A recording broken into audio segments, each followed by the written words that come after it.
Aggiornare l'applicazione DJI Fly per i nostri droni DJI è sicuro oppure no? Beh, questa è una delle domande che mi state facendo più spesso nelle ultime settimane e in questo video cercherò di rispondervi. Prima di tutto però cerchiamo di fare chiarezza sul perché di questa domanda. Negli ultimi giorni infatti sono comparse in rete delle testimonianze che imputano agli ultimi aggiornamenti della DJI Fly dei veri e propri crash in volo del DJI Mini 2, oltre ad errate letture dello stato della batteria sull'applicazione. Ma ci sarà un fondo di verità in queste testimonianze oppure no? Lo sapete che personalmente non amo troppo DJI, o almeno non amo la strada che ha intrapreso a riguardo di alcuni suoi droni, ma sono sempre dell'idea che gli aggiornamenti vengano rilasciati per cercare di riparare, di colmare dei problemi, gravi o lievi che siano, delle versioni precedenti. Quindi, almeno a mio parere, gli aggiornamenti andrebbero sempre fatti per mantenere il proprio device, che sia un drone, uno smartphone, un'auto, quello che è, sempre il più sicuro possibile. E per questo ho interpellato proprio l'assistenza ufficiale della DJI, che ha confermato le parole che vi ho detto poco fa,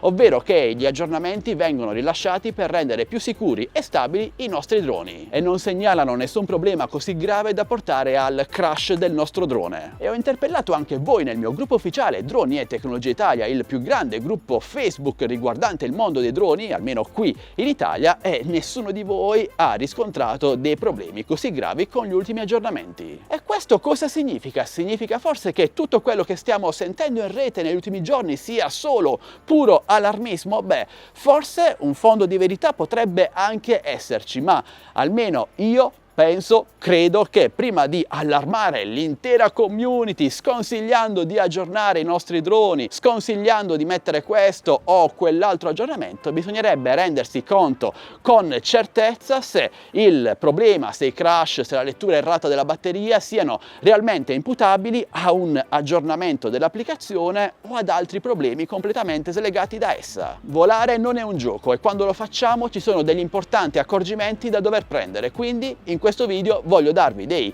consigli per evitare il maggior numero di problemi possibile. E no, nessuno di questi consigli riguarda il non aggiornare i nostri droni. Il mio primo consiglio è di liberare sempre la memoria RAM del vostro smartphone prima di volare, in quanto le applicazioni di volo, che sia la DJI Fly, la DJI Go 4 o qualsiasi altra applicazione di volo, sono sempre molto esose di risorse.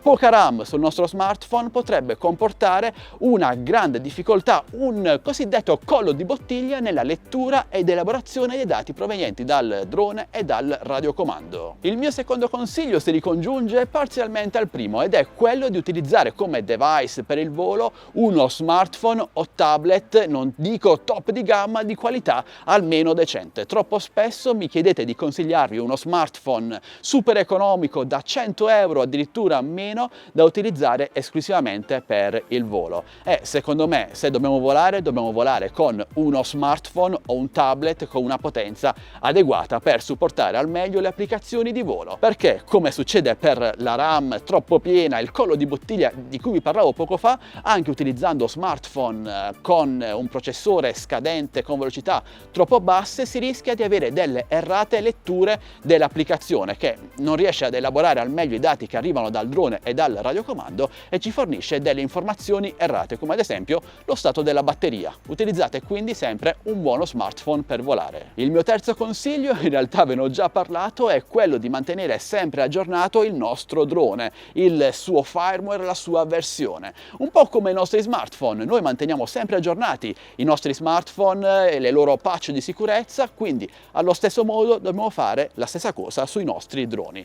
Più sono aggiornati, più sono sicuri. Gli aggiornamenti non vengono rilasciati per rendere i nostri droni insicuri, ma vengono rilasciati per renderli più sicuri e stabili in volo. Il mio quarto consiglio può sembrare una sciocchezza, ma credetemi, non è affatto così, è quello di mantenere il nostro drone, la batteria, il radiocomando, lo smartphone durante un aggiornamento i più vicini possibile, perché Allontanarli troppo potrebbe comportare una perdita di dati, di pacchetti insomma, e quindi degli aggiornamenti errati, degli aggiornamenti corrotti, ecco, questa è la parola giusta. Inoltre, quando state aggiornando i vostri device non fate nient'altro, non lasciate l'aggiornamento in background, magari per guardarvi il video su YouTube, ma lasciate i vostri device lì ad aggiornare con tutta calma, non toccateli, non fate niente. Aggiungo inoltre che prima di aggiornare il nostro drone, specialmente se non dotato di memoria interna, dovrete utilizzare una micro SD di ottima qualità. Io vi consiglio come sempre la SanDisk Extreme Pro, quella nera che trovate linkata qui sotto in descrizione video.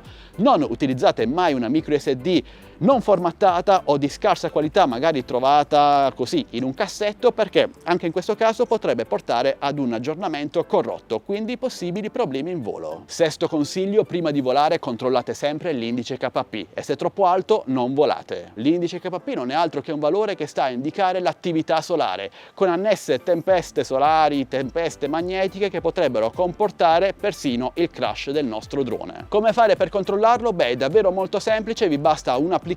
Io utilizzo UAV Forecast, è gratuita, la trovate sul Play Store, la scaricate, la avviate prima di volare e controllate che l'indice KP non sia troppo alto. Infine, qualche consiglio sparso che vi do praticamente in ogni mio video riguardante il mondo dei droni. Beh, calibrate sempre la bussola prima di volare e quando calibrate la bussola, mi raccomando, non mantenete il drone su superfici metalliche, toglietevi l'orologio perché sì, anche lui potrebbe interferire con la bussola, con la calibrazione. Utilizzate sempre eliche in condizioni eccellenti e mai eliche che hanno subito dei danni o addirittura tagliate, sì, c'è chi vola in queste condizioni, e non decollate mai da superfici metalliche, come ad esempio il tettuccio della vostra automobile, e anche questa è una cosa che fanno in tanti e può comportare, anzi comporta molto spesso, una bussola che si sballa totalmente, come fosse ubriaca, non distingue più le direzioni e il ritorno a casa automatico non funziona, con il drone che se ne va in flyaway e se ne torna in Cina. Non è molto consigliato. Bene ragazzi, questi sono alcuni miei consigli per volare, o almeno cercare di volare in sicurezza. Concludo dicendo che prima di imputare a un'applicazione i problemi del nostro drone o un eventuale crash, dobbiamo prima cercare di capire che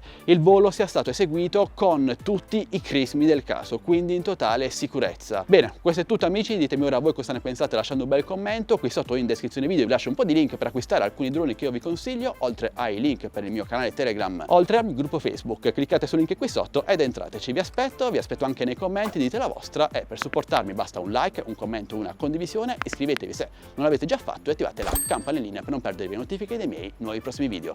Io ora vi saluto e vi do appuntamento al mio prossimo video, sempre che voi vogliate, sempre qui su Alixx2Tech. Alla prossima, ciao ragazzi!